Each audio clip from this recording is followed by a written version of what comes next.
All right, we're back in Golf Talk Radio with Mike and Billy. So glad you guys are all with us. We've got Nicki Anderson on the phone with us from Hawaii. And Nicki was a walking score at the first PGA Tour event of 2019 at the Sentry. I'd like to add, Mike, she was a walking statistician. It's more than a score. Maybe they call it statistician. Statistician, yes. And she's the only female of the 15 or so they have. Wow. So quite cool, Nicki. So tell us about Xander. I mean, Xander, is kind of his caddy Austin is a hometown guy here from the Central Coast, California. Yes, so I know. It was so cool seeing him. I saw Xander. I think the first time I saw him was Friday or Saturday, just from a distance, and waved at him, and he recognized me and waved back. It was awesome. What was he wearing? I walked him last year. It's just sorry. What was he wearing? I'm kidding. I was excited about that. Well, it's very cool. I mean, that's just... How did you know that he recognized you? Was it the type of wave he gave you? Because everyone is going, Xander, and he's like just kind of plowing ahead. And then I said something, and he looked up and he smiled and waved at me.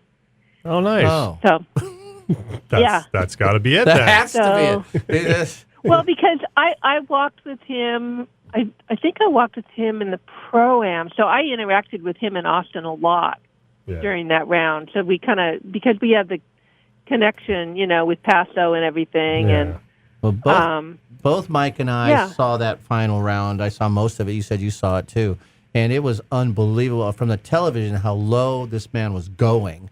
Yeah. Oh my God! It was unbelievable, and. And it just kept happening, and he was 8 feet from or 11 feet from 3 eagles, right? I mean, So, did you see the first post interview? They do a bunch of post interviews. His first post interview, they asked him, "Well, man, you look so calm out there. How'd you do it?" He's like, "Just having a good time. Just kind of, He goes, "I got a little bit nervous here and there," and he goes, "Yeah, and I think that." And they showed the side of his hat. It says Callaway. And he goes, yeah, that epic flash driver was pretty good, too. They're cha-ching. Yeah, he nailed it. I mean, he absolutely nailed it. And I'm paraphrasing what he said, but he said it so well. Well, he was one of Nicki's picks beforehand, one of the 24 that she picked that was going to win out of the 30. Well, odds are pretty good. I told the woman she picked 7 right and before 6. the tournament started who gave me a ride up. She said, I'm betting on the tournament. I'm trying to figure out who's going to win. I said, well, if it was me, I'd put my money on Xander. Wow. Really? So how good was the last shot on 18? Well, you know that Woodland's right there. It could be tied. They both birdie 17 or something was pretty insane. That they were, yeah. And then you go into this 18, and he's, you watch his practice swings. That was so swings. aggressive. But, that shot was so aggressive. It was amazing. Huh. I mean, seriously, most people were not getting to the green, and for him to take the line that he took and leave it 9 feet from the hole was amazing. This is on 18? Yeah, and including Woodland didn't get to the green. Well, he had an iron in his hand, though. These guys are hitting 300-yard irons down that hill. Did he hit a fairway wood into that green? Yeah, he did. Yeah, he's still using the Rogues. I heard from insider information. He's still using the Rogue, the fairway woods. Yeah. And he's using the flash driver. I used to have a Rogue. I know. You did. Yeah, so it didn't seem like a lot of crowd on TV. No. It just didn't. Not like you tipped. Did you see the video of and maybe you saw this, Nicki? I don't know what hole it was, but Rory was teeing off, and they had video coming from the back, going off the tee box, and then you can see the ocean in the distance. And there's a guy. There's a guy standing like he's supposed to be crowd control, and he's got his back to the tee, and he's down like probably 30 yards from the tee. Yeah. And he's got his hands up like this and his back to Rory, and he's 30 yards away from him, but there's no crowd. He's like, quiet, please. What is that? It's funny. That's how that picture looks, but actually that is 6, and there is a road. The cart path drops off and goes around the hill, and that's where everyone comes walking up.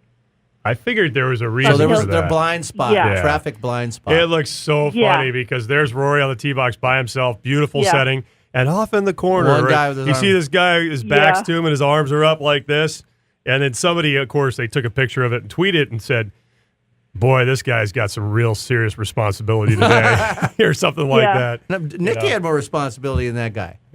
She does. She's got huge responsibility. I wonder if that guy got to have a go to the luau. Are you, for what you do for the walking statistician, are you like year by year contract? Do they put you under a review since there's only 15 of you? Or what do you have to do to keep that spot? There's actually, there's more people for the Pro-Am Day that will do it, but they won't let a lot of people. I mean, this is just as I kind of see what goes on.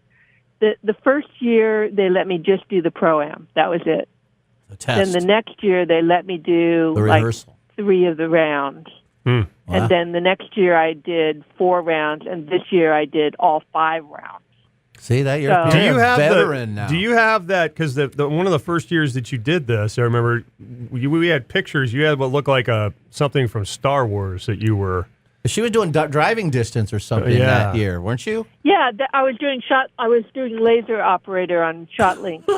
And those are the people that stand in the fairway and they shoot the ball when it lands and they grid it. Yeah, they grid it. So that you're a they gritter. can put the stats in for the length of drive and stuff. We got to put more stuff on her bio on a website. I know your resume is like Batman. just growing. Like with the PGA Tour, it's unbelievable. You're like Batman. I know. It's really cool. You're the coolest person I know. This is awesome, man. Sorry, go ahead. I almost went up to the guy kind of in charge of this and said, I want to next year do the Sony Open also as a walking score. What do I have to do? Is he in charge of both events? This guy? Yeah, he's the PGA Tour guy in charge of ShotLink. Yeah, you should have got his ear, man. Just text him. Yeah, well, he's there every year. I can kind of do it, but I bet you'll be exhausted. 100 miles in 2 weeks, a little too much there, Nicki. That's a lot. Yeah, but Wailea is flat.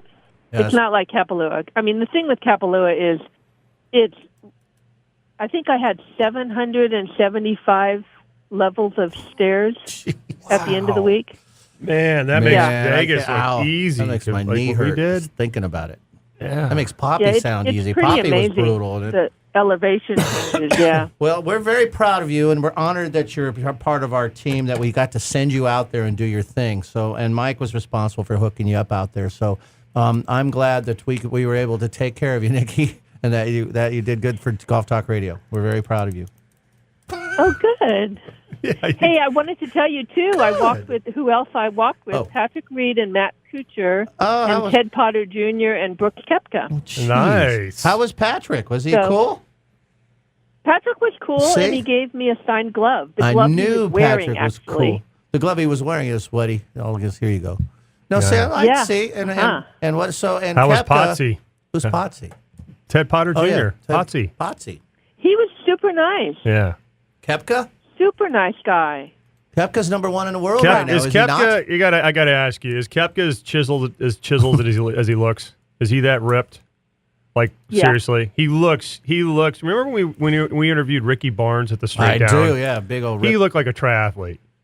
And I can't even imagine what Koepka looks like in person after. I mean, he looks way more ripped than Ricky Barnes did when we interviewed Ricky. Did those guys hang out at the pool afterwards? Do you know if they stay at the pool at the hotel? Do you know? Oh, most of them are down at the Ritz-Carlton. Yeah, see. Yeah, I don't know. The Ripped Carlton? Is that what you called it? So was he the best? Is he the best athlete you saw out there? I mean, he looks like DJ is out there. He's just ripped too, and so is Rory. I don't know. It depends on what you think of as best. I'll tell you this: by far, Rory McIlroy has the most beautiful swing. It's unbelievable that he can swing the club as fast as he does, and his balance is perfect. He sticks the landing better than any gymnast there. He sticks that swing so fast and just boop. It's kind of like you, Mike. I did. Yeah. I've never seen anyone that was like that. It's really seriously awe-inspiring. You would think he'd give you a golf ball, though. It's kind of sad to hear that you never got the ball. Yeah. I gotta figure out a way of getting one. Right. Yeah, well, maybe next year. I haven't given up. We gotta go. We gotta roll, Nicki. We're running out of time. So thank you very much for taking the time to call us. We appreciate it. We miss you already. Okay, talk to you later. See ya. Bye. Bye. Golf Talk Radio with Mike and Billy will be right back. You guys stay with us.